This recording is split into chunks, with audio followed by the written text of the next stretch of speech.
So, what do I mean by go free yourself? And why do I talk about freeing yourself all the time? Well, after adopting a raw vegan lifestyle 11 years ago, I decided I'd had enough. I had enough of conforming to society's expectations. I had enough of the mainstream grind of being a slave to the system. I felt trapped. So I freed myself. I quit my 9 to 5 job. I gave up alcohol and recreational drugs. I went vegan and lost 20 kilos. I've stopped wearing all makeup, bras, restrictive fashion clothing, and I no longer shave my natural body hair. I gave away most of my possessions and embraced the minimalist lifestyle. I've moved to the jungle where I now live off grid and spend a lot of my day nude.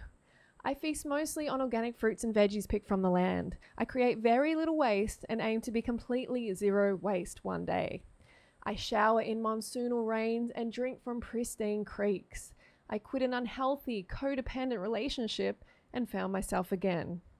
On this channel, I want to inspire you to also go free yourself from a system of oppression, a complex web of lies aimed at destroying your self-worth and keeping you poor and enslaved.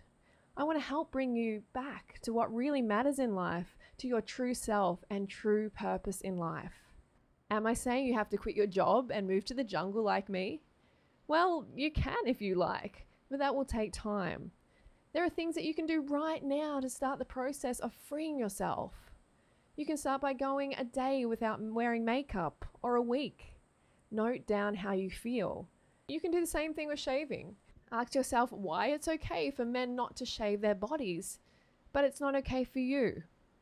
Challenge these double standards instead of blindly accepting them. This will be hard at first, but the more stereotypes you reject, the stronger you will become as a free woman. I chose the off-grid lifestyle because it just feels right. I love being surrounded by nature rather than cars, people, and shops. I like harnessing the sun's power to build a life outside the grid system. I enjoy the fact that I'm not dependent on anyone else for my water, power, waste removal, and eventually food. Although we have a service provider, the internet is also an off-grid satellite system powered by the sun. I feel lighter having minimal possessions, having things in my life that I actually use, that serve a purpose, only having clothes that I wear. The off-grid lifestyle also becomes a very cheap way to live, which means working less and playing more. Knowing where our food comes from is so important, and I love being part of every process of that cycle, from eating the fruit to planting the seed to harvesting the fruit. I can grow my food the way I want it grown. We don't use any chemicals to grow our food and aim to work in close harmony with the system nature designed, incorporating permaculture principles, which means tastier food, less work, and more productive, healthier soil and land. I no longer flush my poop out to sea via the grid sewer. I use a compost toilet, so instead of wasting valuable plant poop, it is composted and recycled to be eventually used on the garden to feed the plants that feed us. It's the perfect cycle.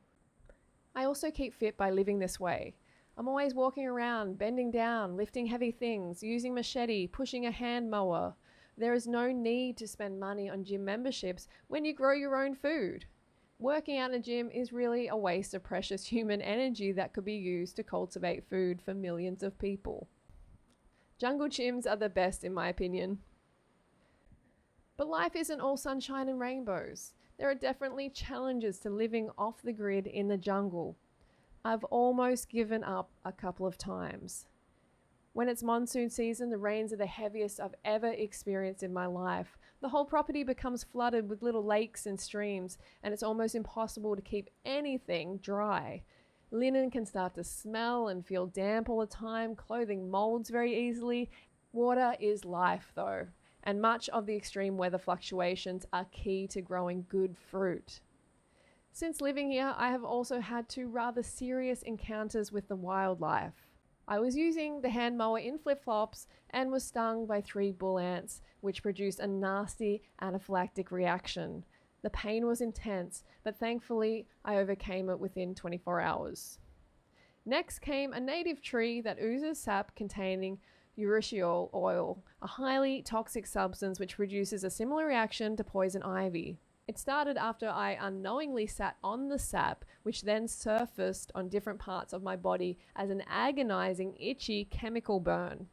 Half my face closed up, and I battled this daily for almost 2 weeks. Yeah, it was not fun.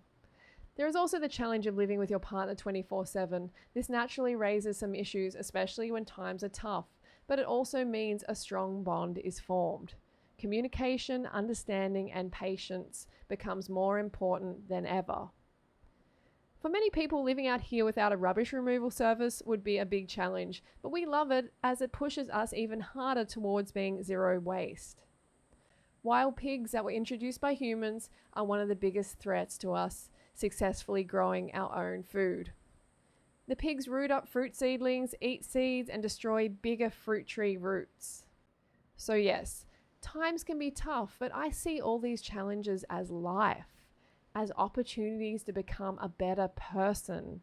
So, as hard as it can be sometimes, I do not run away from them.